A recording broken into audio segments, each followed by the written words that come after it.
नमस्कार, कान्तिपुर समाचारमा स्वागत छ। सुरु गरौं अहिलेका मुख्य समाचारबाट। प्रतिनिधि सभा विघटन सम्बन्धी सबै रिटको सुनुवाई संवैधानिक इजलासमा, अन्तरिम आदेश दिन अस्वीकार।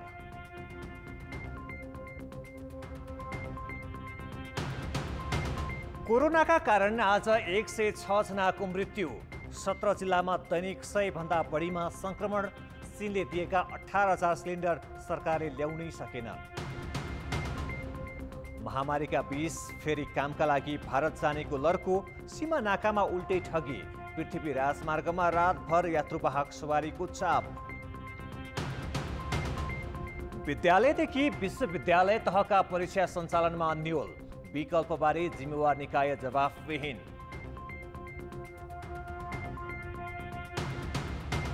र हङकङमा निर्वाचन सम्बन्धी विवादास्पद कानुन संसदबाट पारित।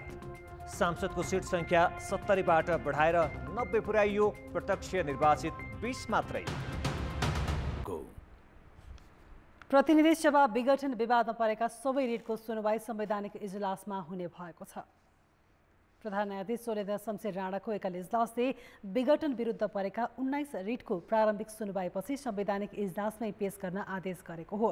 प्रतिनिधि सभा विघटन र निर्वाचन घोषणाको कदम तत्काल रोक्नका लागि रिट निवेदकले गरेको माग अनुसार अन्तरिम आदेश जारी गर्न भने अस्वीकार गरेको छ।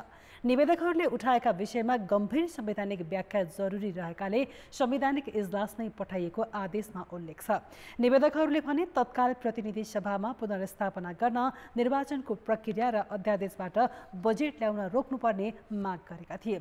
संसदमा परीक्षण नगरी विघटनतर्फ जानु असंवैधानिक भएको जिकिर उनीहरूको थियो। यो कदम यसअघि संवैधानिक इजलासले गरेको आदेश विपरीत रहेको निवेदकको तर्क थियो। बहसका क्रममा प्रधान न्यायाधीश राणाले संविधानको धारा 76 को उपधारा 5 ले राष्ट्रपतिलाई अधिकार दिएको तर कार्यविधि नभएको कारण त्यसको व्याख्या नै जरुरी रहेको बताएका थिए। बजेट रोक्न अन्तरिम आदेशका लागि गरेको मागमा भने अदालतले अनुमानका भरमा आदेश गर्न नसकिने उनको भनाइ थियो। यो आदेशसँगै प्रतिनिधि सभाको पुनर्स्थापना र विपक्षी गठबन्धनका तर्फबाट कांग्रेस सभापति शेरबहादुर देउवालाई प्रधानमन्त्रीमा नियुक्त गर्न माग गर्दै परेका अन्य निवेदनसँगै सुनवाई हुनेछन्। सर्वोच्चमा प्रतिनिधि सभामा विघटनसँग सम्बन्धित 30 वटा निवेदन दर्ता भएका छन्।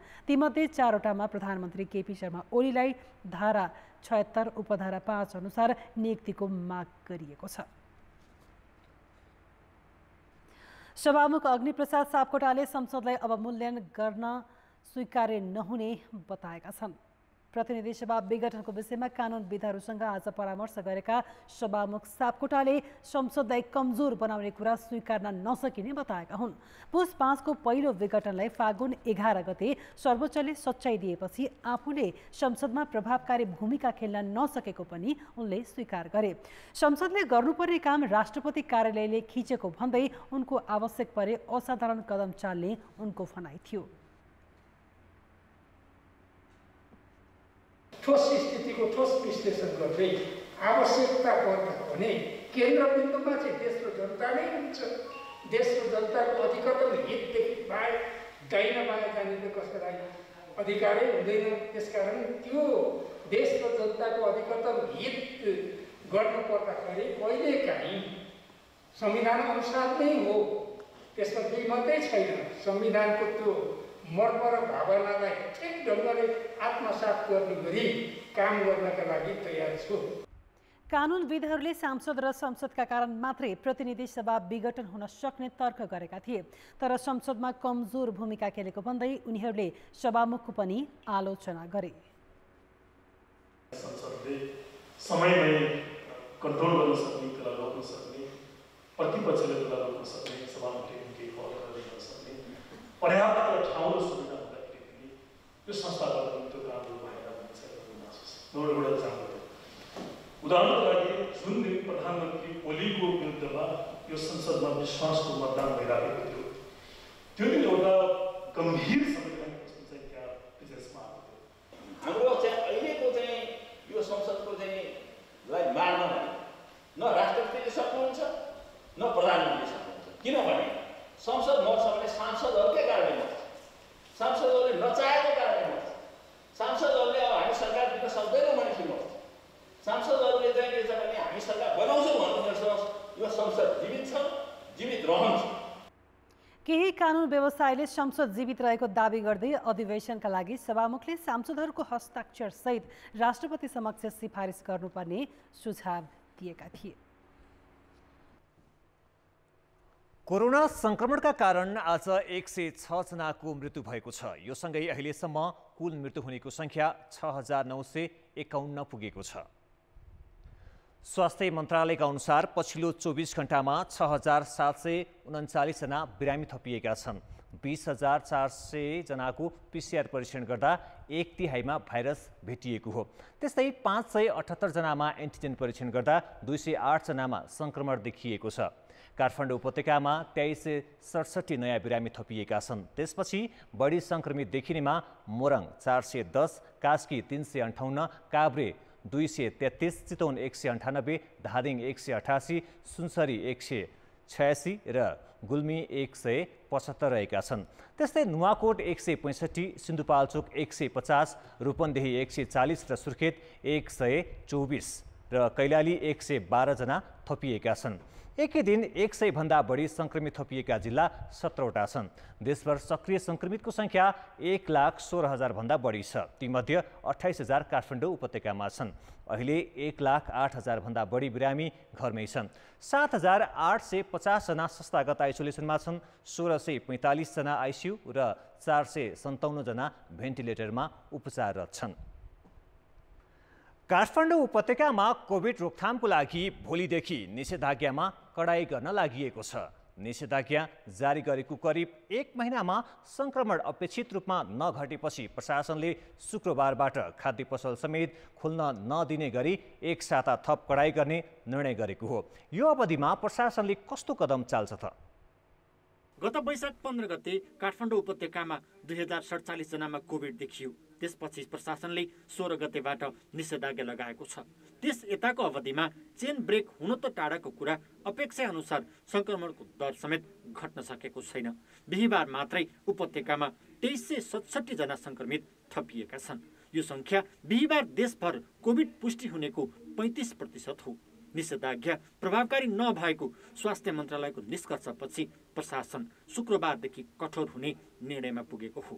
उपत्यकामा शुक्रबारदेखि एक साताका लागि खाद्य पसल र डिपार्टमेन्ट स्टोर समेत खोल्न पाइने छैन। वाणिज्य बैंकले 3 र विकास बैंकले 2वटा मात्रै शाखा खोल्न पाउनेछन्। बैंक र सरकारी कार्यालयका कर्मचारी बिहान 9:30 बजेदेखि 10:30 र साँझ 5 देखि 6 बजे बाहेक समयमा आवत जावत गर्न पाउने छैनन्। अत्यावश्यक बाहेकका सरकारी कार्यालयले सेवा दिन बन्द गरेको छ। यसअघि विवाह र व्रतबन्धमा 15 जनासम्मलाई सहभागी हुन दिइसकेको अवस्थामा त्यो संख्या 7 मा झारिएको छ। तर खाद्य पसल बन्द गर्ने निर्णयको भने आलोचना भइरहेको छ। खास गरी गरिब र दैनिकी ज्यालादारी गर्ने परिवारलाई समस्या हुने भन्दै आलोचना भइरहेका बेला प्रशासनले सरकारी स्वामित्वका खाद्य र साल ट्रेडिङका गाडीले माग अनुसार घरमै खाद्य ढुवानीको व्यवस्था मिलाएको बताएको छ। पसल खोल्न दिन हामीले समय दिएका छौँ, त्यसमा पनि मुभमेन्ट धेरै बढ्यो। अब आज घरमा अलिकति सामान छ, त्यही पनि अब पसल खोलेकै छ जाउँ भन्ने जुन मान्छेको प्रवृत्ति छ, त्यो प्रवृत्ति पनि निरुत्साहित होस् भन्ने हिसाबले हामीले यो खाद्यान्न, दाल चामल, तेल नुन लगायतका चाहिँ किराना पसल र खाद्यान्न र डिपार्टमेन्ट स्टोर चाहिँ 1 हप्ताको लागि बन्द गर्ने भन्यो। अब त्यसको हामीले अहिले विकल्प पनि दियौँ। अब यदि त्यस्तो व्यक्तिहरू कोही अप्ठ्यारोमा पर्नुहुन्छ भने हाम्रो खाद्य संस्थान, त्यसपछि साल ट्रेडिङको आज मैले भर्खरै बैठक बसेर उहाँहरूको मोबाइल गाडी मार्फत ठाउँ नै अब उहाँहरूको नम्बर पनि हामीले सार्वजनिक गरिदिएको छ। यदि आपत परेको व्यक्तिहरूले उहाँसित सम्पर्क गर्न सक्नुहुन्छ र अनलाइन डेलिभरी पनि सिस्टम मिलाएको छ र मोबाइलबाट गाडीबाट त्यो सामग्रीहरू उपलब्ध गराउने, बिक्री वितरण गर्ने व्यवस्था पनि मिलाएको छ। सुरक्षाकर्मीहरू पनि निषेधाज्ञा उल्लङ्घन गर्नेलाई सडकमै जरिवाना गराउने तयारीमा छ। सरकारले 1 साता अघि ल्याएको अध्यादेशमा मास्क नलगाई सार्वजनिक स्थलमा बसे 100 रुपियाँ, बाहिर हिँडे 200, मोटरसाइकल चलाए 2000 र गाडीलाई 5000 जरिवाना गराउन सक्ने अधिकार प्रहरीलाई दिएको छ। प्रहरीको लागि जुन जरिवाना गर्ने कारबाही गर्ने जुन व्यवस्था छ, त्यसले गर्दा पनि on the spot then and there हामी चाहिँ कारबाही गर्न सक्छौँ र यो कारबाहीको पनि रकमको हिसाबले पनि अलिकति मान्छेलाई फिल हुने किसिमको भएको हुँदाखेरि अबको दिनहरूमा, भोलिको दिनहरूमा मान्छेहरूले यस्ता किसिमका जुन निषेधाज्ञाको आदेश छ यसलाई उल्लङ्घन गर्न सोच्छन् नै। निषेधाज्ञामा कडाई संक्रमण रोकथाम गर्ने एउटा उपाय हो। यस्तो बेला सरकारले समुदाय स्तरमा व्यापक मात्रामा परीक्षण बढाउन सक्नुपर्छ, अन्यथा कडाई गरेर मानिसलाई घर बाहिर निस्कन नदिनुको औचित्य हुने छैन। कान्तिपुर समाचारका लागि क्यामेरामा विकास जोशीका साथमा रमेश धमला, काठमाडौँ। महामारी र निषेधाज्ञाकै बीच कैलालीको त्रिनगर, गोरीफन्टा र कञ्चनपुरको गड्डाचौकी नाकाबाट पछिल्लो 9 दिनमा रोजगारीको लागि 1750 जना नेपाली कामको सिलसिलामा भारत गएका छन्। यसरी महामारीको सकसमै पनि भारत जान बाध्य नेपालीलाई यातायात व्यवसायीले चर्को भाडा असुलेर आफ्नै भूमिमा ठगिरहेका छन्। प्रशासन भने यसमा मूकदर्शक बनेको छ। कैलालीको घोडाघोडी नगरपालिकाको साँडेपानीकी लक्ष्मी बुढा 2 महिना अघि मात्रै भारतको टनकपुरबाट घर फर्किन्। इँटा र सिमेन्ट बोकेर वर्षभरि भारतमा कमाएको रकमले चान्चुन 2 महिना धाने पनि अब घरमा खान नै समस्या भएपछि उनी फेरि 2 महिनामै भारत पस्न बाध्य भएकी हुन्। सानो बच्चा छन्, घरमा चामल छैन, हामी त रोगले भन्दा पनि भोगले मर्ने भयौँ सर। त्यही भएर यही भएको कारणले हामी जान लाग्यौँ। उनीसँगै काम गर्ने अन्य 12 जना नेपाली महामारीकै बीच रोजगारीका लागि भारत गएका छन्। तर यसरी सकसपूर्ण अवस्थामा भारत गइरहेका नेपाली कामदारमाथि यातायात व्यवसायीले भने चर्को भाडा असुलेर ठग्न थालेका छन्। साँडेपानीबाट आएका उनीहरूसँग धनगढीसम्म 12 जनाको 2400 भाडा लाग्ने ठाउँमा यातायात व्यवसायीले 10,000 असुले। गौरीफन्टा नाकाबाट पनि टिकट नकाटी मनलाग्दे भाडा असुली गरेर भारत पठाउने गरेको लक्ष्मी बुढाले गुनासो पोखिन्। साँडेपानीदेखि हामी यहाँ धनगढीको 10,000 लियो। अनि यहाँबाट अहिले उहाँले भन्नुभयो अनि म टिकट काटिदिन्छु भन्नुभयो। मैले भने हामी पारी काटौँला टिकट भने, न यहीँबाट लैजाऊ टिकट भन्नुभयो। टिकट काटिदिनु भयो न सर, यहाँ नदेखाउनु भन्नुभयो यहाँले। मैले भने यहाँ किन नदेखाउने भने, न पारी देखाउनु, यहाँ नदेखाउनु भन्नुभयो मलाई। मैले टिकटमा के रहेछ त यस्तो नदेखाउने यहाँ भने, न यहाँ देखाएपछि तिमी भोलि फर्छौ भन्नुभयो मलाई। भारतीय आधार कार्ड वा कुनै परिचय पत्र भएका र उपचारका लागि जाने नेपालीका लागि अहिले गौरीफन्टा र गड्डाचौकी नाकाबाट भारत जान रोक लगाइएको छैन। यसरी खुला गरिएका नाकामा यातायात व्यवसायीले मनलाग्दी रकम असुल्ने र विभिन्न बहानामा नेपालीलाई भारत पठाउने क्रम बढेको भन्दै मूकदर्शक बनेको प्रशासनले अनुगमन गर्नुपर्ने स्थानीयको माग छ। कसैले पावर लाउँदाखेरि चाहिँ इन्डिया जान पाउने, कसैले चाहिँ सोझो बोल्दाखेरि उसलाई चाहिँ तपाईँको चाहिँ जान नदिने, यो पनि नहोस्। बन्द छ भने बन्दै होस्। पछिल्लो 9 दिनमा त्रिनगर गौरीफन्टा नाकाबाट भारत गएका 2223 जना मध्ये 1654 जना रोजगारी खोज्न गएका हुन्।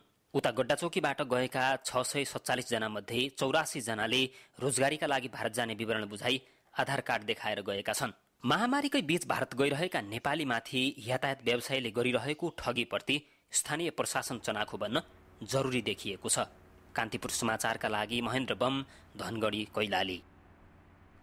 कोरोना भाइरसको जालो तोड्न निषेधाज्ञा जारी गरिएको छ। अत्यावश्यकीय काम बाहेक आवागमन पूर्ण रूपमा बन्द गरिएको छ। तर सङ्घीय राजधानी आउजाउ गर्ने मुख्य द्वारको रूपमा रहेको पृथ्वी राजमार्गमा भने रातभरि सवारी साधनको भिड हुने गरेको छ। दिनभर चकमन्न हुने यो राजमार्गमा राति ठूलो मात्रामा सवारी साधन देखिनुले निषेधाज्ञाको पूर्ण पालना नभएको देखाएको छ। यो पृथ्वी राजमार्ग अन्तर्गत धादिङको गजुरी खण्ड हो। यतिखेर रातको ठिक 11 बजेको छ। हामीले पछाडि कैद गरिरहेको दृश्य काठमाडौँबाट विभिन्न जिल्लाका लागि यात्रु लिएर जाँदै गरेको यात्रुवाहक सवारी साधनको हो। मानिसको आवागमन धेरै हुँदा कोरोना संक्रमण फैलने भन्दै सरकारले निषेधाज्ञा लगाएको भए पनि राजमार्गमा रातिको समयमा लामो तथा छोटो दूरीका यात्रुवाहक सवारी पर्याप्त भेटिन्छन्। विभिन्न बहानामा यात्रु ओसार पसार गरिरहेका सवारी साधनले विभिन्न सामाजिक सञ्जालबाट सूचना गरेरै राजधानीमा यात्रु सङ्कलन गरिरहेका छन्।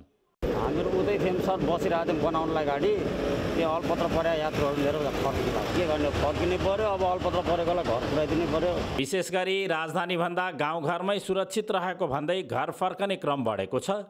उपत्यकामा निषेधाज्ञा बढेपछि यो क्रम झनै बढेको हो। यात्रुहरू महँगो भाडा तिरेर भए पनि यात्रा गरिरहेका छन्। भोलिको मितिदेखिमा चाहिँ किराना पसलदेखि लिएर अन्य मेडिकलहरूदेखि लिएर सबै बन्द हुने भएको छ होइन। अब त्यसले चाहिँ हल्लामा चाहिँ कर्फ्यू पनि लागू हुने भन्ने चाहिँ अब हल्ला सुनिरहेको छ। अब त्यसको कारणले गर्दाखेरि अब काठमाडौँमा हामी विद्यार्थीलाई अलिकति बस्न अलिकति कठिनाइ भएको कारणले गर्दाखेरि चाहिँ बरु काठमाडौँको सट्टा घर नै जानु उचित हुन्छ भनेर चाहिँ हामी घरतिर लागेको छौँ। अति आवश्यकीय सवारी साधन मात्र चल्न दिने भनिएको भए पनि मध्यरातमा यात्रु लिएर आएको सवारीलाई प्रहरीले पनि रोक्ने हिम्मत गर्दैन। जिल्ला प्रवेश गरिसकेका सवारीलाई फर्काउँदा झनै समस्या हुने भन्दै प्रहरीले यात्रुवाहक सवारीले स्वास्थ्य सावधानी अपनाएको छ कि छैन हेरेर पठाउने गरेको बताएको छ। यात्रुवाहक बसहरू आएको पाइन्छ, त्यसमा चाहिँ अब उताबाट निस्किसकेपछि हामीले यहाँ बाटोमा रोक्दाखेरि अल्पत्र पर्ने सम्भावना हुन्छ। त्यसमा चाहिँ हामीले स्वास्थ्य सुरक्षाको मापदण्डहरू अपनाउनु भएको छ कि छैन, मास्क प्रयोग गर्नुभएको छ कि छैन, त्यसको लागि हामीले यो सधैँभरि पर्मानेन्ट 24/7 हाम्रो चेक पोइन्ट हुन्छ। दिनभर सुनसान देखिने सडकमा रातिमा मालवाहक सवारी त चल्छन् नै, खचाखच यात्रु भरिएका सवारीको पनि लर्को नै हुन्छ। एकातिर मानिसको आउजाउले सङ्क्रमणको जालो तोड्न मुस्किल देखिएको छ भने अर्कातिर निषेधाज्ञाको कार्यान्वयन फितलो देखिएको छ। कान्तिपुर समाचारका लागि पोषनाथ अधिकारी, गजुरी, धादिङको। ब्रेकपछि समाचारमा पुनः स्वागत छ। चीन सरकारले नेपाललाई अक्सिजन सिलिन्डर लगायतका स्वास्थ्य सामग्री अनुदानमा उपलब्ध गराउन तत्परता देखाए पनि नेपाली पक्षको कमजोर भूमिकाका कारण महामारीका बेला छिमेकी मुलुकको सहयोग भित्रन सकेको छैन। निजी क्षेत्रबाट सिलिन्डर लगायतका सामग्री सहजै भित्रने, तर सरकारले सित्तैमा पाएका अत्यावश्यक सामग्री जहाँको त्यहीँ रहने अनौठो स्थिति देखिएको छ। बुधबार राष्ट्रपति विद्यादेवी भण्डारीले चिनिया समकक्षी सी चिनफिङलाई फोन गरी खोप आपूर्तिमा सहजीकरण गरिदिन आग्रह गरिन्। चीन सरकारले तत्कालै 10 लाख खोप डोज अनुदानमा दिने घोषणा गर्यो। ढिले भए पनि राष्ट्रपतिको अग्रसरताले थप खोप प्राप्त हुने भएको छ। यसअघि चीनले 8 लाख डोज दिइसकेको छ। बुधबार दिउँसो चिनिया पक्ष आफैले पनि दलका नेताहरूसँग छलफल गरी नेपालले माग गरेमा सहयोग गर्न तत्पर रहेको बताएको थियो। अर्को छिमेकी भारत महामारीका कारण आफै आक्रान्त भए पनि चीनले सहयोग गर्न सक्ने हुँदाहुँदै सरकारले अपेक्षित तत्परता देखाउन सकेको छैन। कतिसम्म भने चीनले गत वैशाख 20 गते नै नेपाललाई 20,000 सिलिन्डर सहित अति आवश्यक सामान दिने घोषणा गरे पनि सरकारले अहिलेसम्म विभिन्न कारण देखाएर ल्याउन ढिलाइ गरिरहेको छ। हवाई जहाजबाट 5 खेप गरी 2,000 सिलिन्डर ल्याए पनि बाँकी सबै उतै थन्किएका छन्। नेपालमा अक्सिजन सङ्कट चरम बनेपछि चीनले तत्काल राहतका निम्ति पठाइएका सामान स्थलमार्गबाट झिकाइएका भए पनि अहिलेसम्म ल्याउन नसकिने कुनै कारण छैन, किनभने त्यही बाटो भएर व्यापारीहरूले 7,500 वटा सिलिन्डर र अरू स्वास्थ्य सामग्री सहजै भित्राएका छन्। सरकारी अधिकारी भने निजी क्षेत्रलाई प्रक्रिया सहज भएको, तर सरकारले धेरै तहमा काम गर्नुपर्ने हुँदा ल्याउन नसकेको हास्यास्पद जवाफ दिन्छन्। चीन सरकारबाट भनेको प्लेनबाट ल्याउनु पर्ने भएको कारणले गर्दाखेरि अब त्यो पहिला पनि तपाईँहरूले थाहा पाउनुभएको छ, प्लेनबाट ल्याउँदाखेरि एकपटकको क्यापेसिटी भनेको 400 सिलिन्डर मात्रै ल्याउन सकिने। त्यसले गर्दाखेरि त्यो चाहिँ बुल्कमा एकैचोटि 20,000 आउन नसकेको हो। र बजारमा अब जुन बजारको व्यापारीहरूले ल्याउँदैछन् र बेचिरहेछन् तिनीहरूको त अब यो यसमा त मैले के भन्न मिल्दैन। उहाँहरूको आफ्नो च्यानल हुन्छ, च्यानलबाट चाहिँ उहाँहरूले जसरी सिलिन्डर आइरहेछन्, जसरी अरू वस्तु केही खाद्यान्नहरू आइरहेछन्, अरू पनि केही कुराहरू आइरहेछन्, अरू विदेशहरूबाट आइरहेछन्, त्यसरी नै सिलिन्डर पनि आएको। नेपालमा हाहाकार हुने उता नजिकैको छिमेकीले सित्तैमा दिएका सामग्री पनि ल्याउन नसक्ने सरकारी संयन्त्रको मामुली कमजोरी मात्र होइन, यस खालको रवैयाले दुई मुलुकको मैत्रीपूर्ण सम्बन्धमै असर गर्न सक्ने कूटनीतिक मामिलाका जानकार बताउँछन्। चीनले नेपाललाई तपाईहरुलाई के चाहिन्छ हामी सहयोग गर्छौं भनेर उनीहरूले लेखेर भनेर पनि पठाएको हो र हामीले राम्रोसित हामीले प्रयास गर्यौं भनेर भन्दाखेरि चाहिँ उनीहरू सहयोग गर्न सक्छन् भन्ने कुरा त अहिले पनि देखिहाल्यो। राष्ट्रपतिले भन्ने बित्तिकै उहाँहरूले 10 लाख खोप पनि पठाउन तयार हुनुभयो।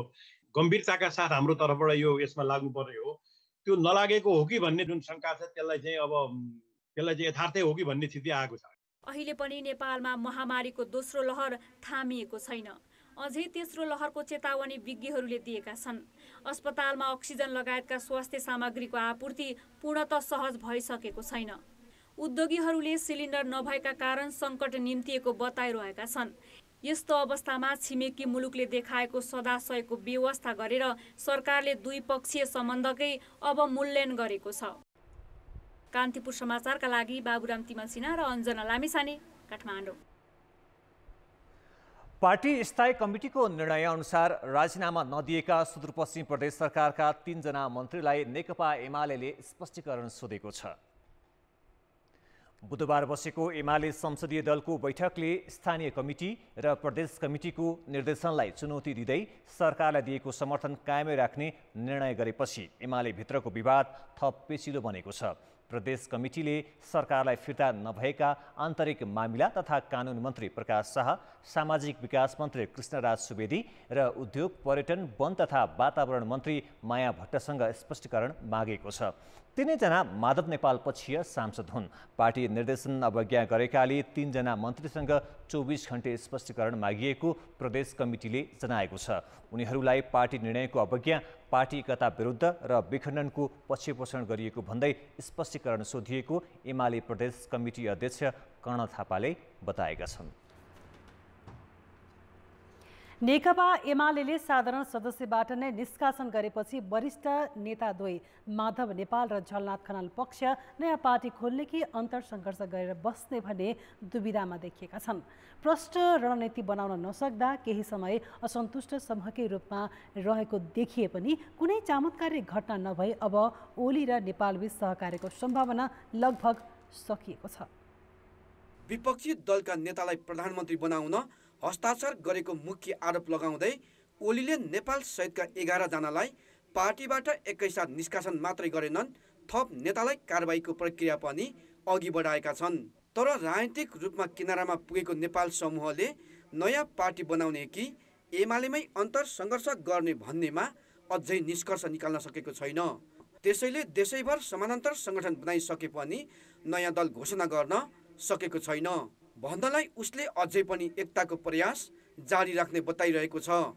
त्यो नयाँ परिस्थितिले जस्तो खालको परिणाम ल्याउने छ सोही अनुसार या त हामी नयाँ पार्टी दर्ता गरेर नयाँ पार्टी पुनर्गठन गरेर पुनर्निर्माण गरेर हामी अगाडि बढ्नेछौँ, त्यसमा हामी प्रष्ट छौँ।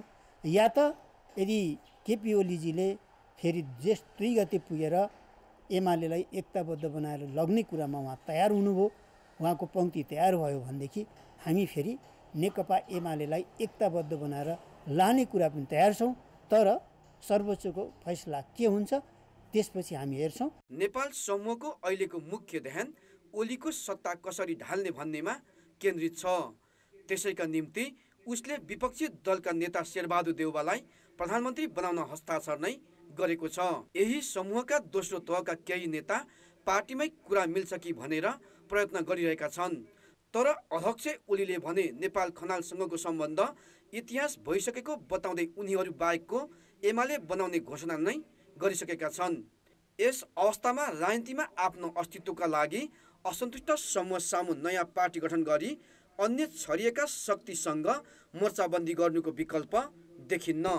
कुनै पनि हालतमा तपाईँको चाहिँ पार्टी विभाजन हुन नदिने भन्ने जुन कुराकानी गरिराख्नु भएको छ, पार्टी विभाजन खड्गप्रसाद ओलीले गरिसक्नुभयो। विचारधारात्मक रूपबाट, कार्यक्रम रूपबाट, सबै हिसाबले, राष्ट्रवादका हिसाबले, गैर राष्ट्रवादका हिसाबले, अर्थतन्त्रको हिसाबले उहाँ कहीँ पनि कुनै पनि हिसाबमा कम्युनिस्ट हुनुहुन्न। त्यस्तो पार्टीभित्र फेरि एकता खोज्नु भनेको आफू पनि गैर कम्युनिस्ट हुनु हो। त्यस कारणले गर्दाखेरि मेरो विचारमा तपाईँको चाहिँ नेकपा एमाले विभाजन भइसक्यो। अब तपाईँको मतलब माधव कुमार नेपाल र झलनाथ खनाल बेगरको पार्टी चलाउने कुरामा उहाँ डिसाइसिभ भइसक्नुभयो। अध्यक्ष ओलीले कारबाही गरे पनि एमालेमा नेपाल खनाल समूहको प्रभाव तल्लो तहसम्मै छ। त्यसैले ओलीले केन्द्रदेखि प्रदेशसम्मका नेपाल पक्षका नेता कार्यकर्तालाई सके फकाउने नत्र कारबाहीको त्रास देखाउने नीति लिएको देखिन्छ।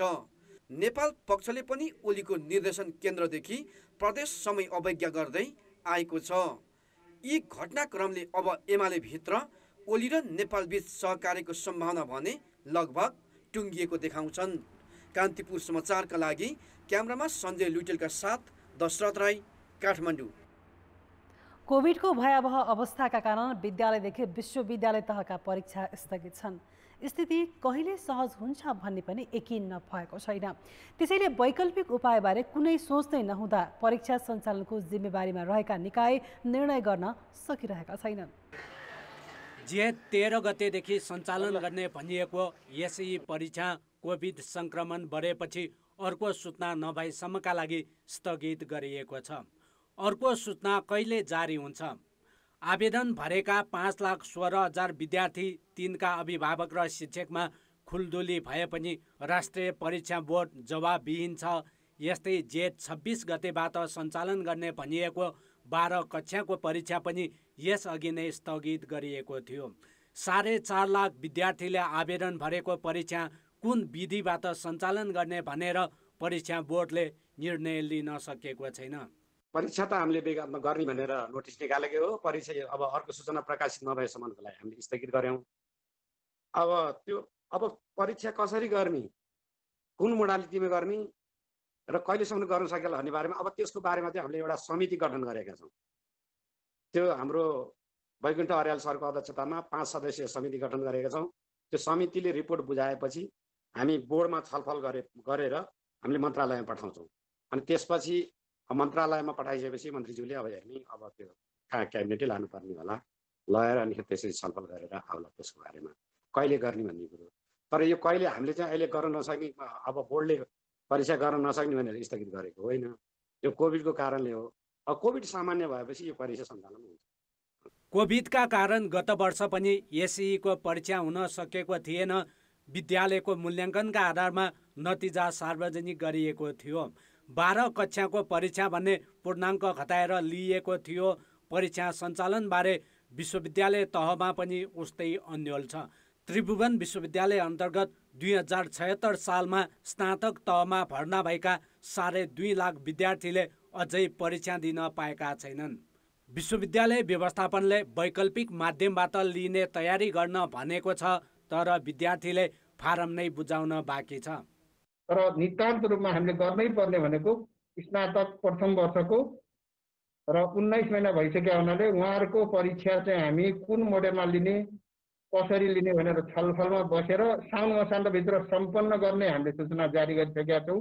2 हप्ताको लागि चाहिँ अनलाइन फारम चाहिँ हामीले भर्ने चाहिँ सूचना निकालेका छौँ। विद्यार्थीहरूबाट कतिको फिडब्याक आउँछ, कतिजना छन्, नेटको एक्सेस भन्दा बाहिर कति विद्यार्थी छन्, त्यो सबै डेटा लिएर हामी मिल्नेलाई जहाँ विद्यार्थीलाई पाइ पर्छ घरबाटै पनि परीक्षा लिने कि नजिकको क्याम्पसबाट लिने, यी 2टा मोडेलमध्ये उसलाई जुन उपयुक्त हुन्छ त्यो मोडेलबाट हामी परीक्षा लिने तयारी गर्दैछौँ। त्यसो त विद्यार्थी सङ्ख्याको चाप र कमजोर व्यवस्थापनका कारण वैकल्पिक उपायबाट जाँच लिन पनि त्रिवीलाई कठिन छ। त्रिवीले गत वर्ष अनलाइन लगायत वैकल्पिक माध्यमबाट कक्षा चलाउँदा त्यसमा 50% विद्यार्थीको पहुँच थिएन। परीक्षाको अन्योलले शैक्षिक सत्र पनि प्रभावित हुने भएकाले विद्यार्थी भने चिन्तित छन्। कान्तिपुर समाचारका लागि क्यामेरामा राजेन्द्र महर्जनका साथ नारायण किलम्बु, काठमाडौँ।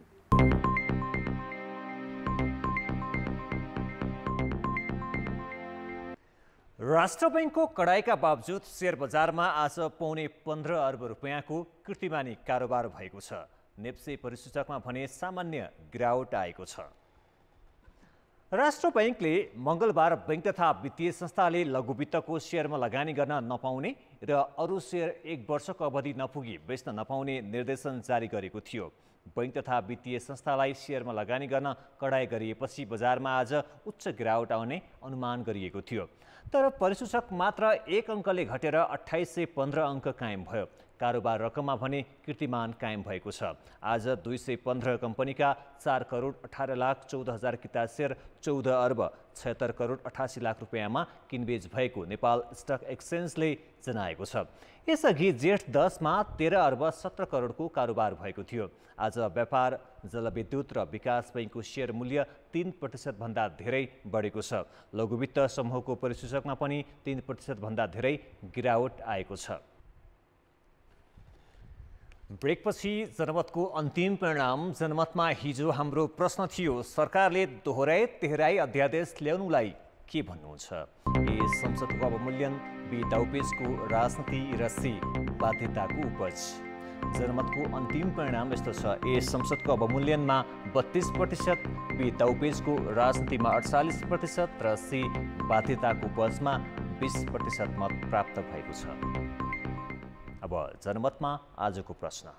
जनमत हाम्रो प्रश्न छ, चीनले अनुदानमा दिएका सिलिन्डर सरकारले किन नल्याएको होला? ए गर्जो तरिकाले, बी प्रक्रियागत अलमल र सी प्राथमिकता नै अन्तै। जनमतको अन्तिम परिणाम भोलि साँझ 8 बजेको कान्तिपुर समाचारमा प्रसारण गर्नेछौँ। कृपया NEWS news space A, B वा सी टाइप गरी 34001मा SMS गरी आफ्नो मत व्यक्त गर्नुहोला। अब जनताको आवाज हामीले मोरङमा सोधेका छौँ, निषेधाज्ञाकै भरमा कोरोना भाइरसको सङ्क्रमण रोकथाम र नियन्त्रण गर्न कतिको सम्भव होला? जनताको आवाज। चुनाव गर्नुभन्दा पनि प्रत्येक जनताहरूलाई खोपको व्यवस्था गरेर उहाँहरूको जीवन रक्षा गर्नको लागि लागि पर्नु आवश्यक छ। निषेधाज्ञा र लकडाउनले गर्दाखेरि त्यति मात्रै गरेर कोरोना नियन्त्रण हुँदैन। यसको लागि चाहिँ सरकारले सक्दो चाँडो सबैलाई खोप अनिवार्य गर्नुपर्छ। खोप चाहिँ छिटोभन्दा छिटो जनतामाथि चाहिँ दिनु पर्यो। लगभग 2 हप्तादेखि लकडाउन छ, कोरोनाको सङ्क्रमण घटेको छैन र मृत्युदर पनि अझ बढ्दो छ। मलाई के लाग्छ भने सरकारले भिडभाड हुने यस्ता चुनाव जस्ता कुराहरू नगरिकन सम्पूर्ण जनतालाई खोपको व्यवस्थापन गर्नुपर्छ। लकडाउन गरेर मात्रै सम्भव चाहिँ छैन होइन। यसलाई चाहिँ सरकारले सबै नेपाली सबै जनतालाई खोप दिलाइदिए राम्रो हुन्छ। कोभिडको भ्याक्सिन पर्याप्त मात्रामा जनतालाई जनस्तरसम्म पुग्ने गरी त्यो सम्पूर्ण रूपले सरकारले व्यवस्थापन गर्छ। घर घरमा कोरोना छ, लकडाउन गरे पनि एउटा मेम्बरले अर्को मेम्बरलाई सार्छ। त्यसैले गर्दा अब त भ्याक्सिनेसन बाहेक अर्को कुनै विकल्प देखिँदैन।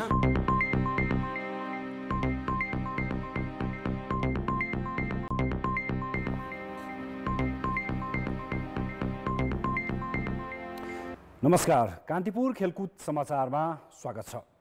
विश्व फुटबलको सर्वोच्च निकाय फिफाको वरियतामा नेपाल यथावत रहेको छ। फिफाले बिहिबार सार्वजनिक गरेको नयाँ वरियतामा नेपाल 171औं स्थानमा यथावत रहेको छ। गत महिना पनि नेपाल 171औं स्थानमै थियो। गत चैतमा घरेलु मैदानमा त्रिदेशीय फुटबल खेलेको नेपालले त्यस यता अन्तर्राष्ट्रिय खेल खेलेको छैन। नेपालले बङ्गलादेशलाई हराएर उपाधि जितेको थियो। नेपालले शनिबार इराकसँग मैत्रीपूर्ण खेल खेल्दैछ।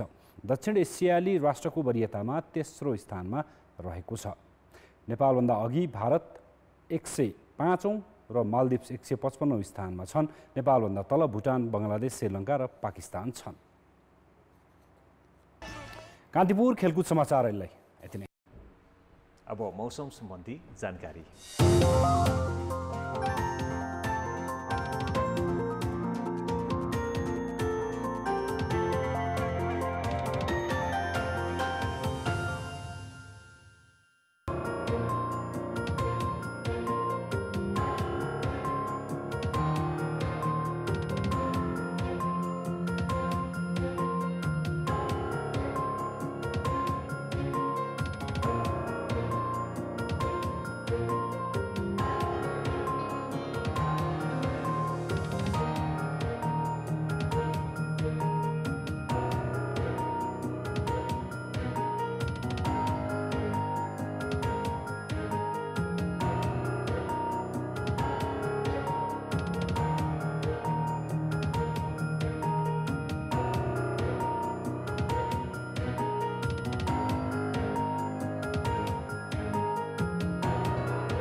कान्तिपुर समाचार अहिलेलाई सकियो। कान्तिपुर टेलिभिजन हेर्दै गर्नुहोला। नमस्ते।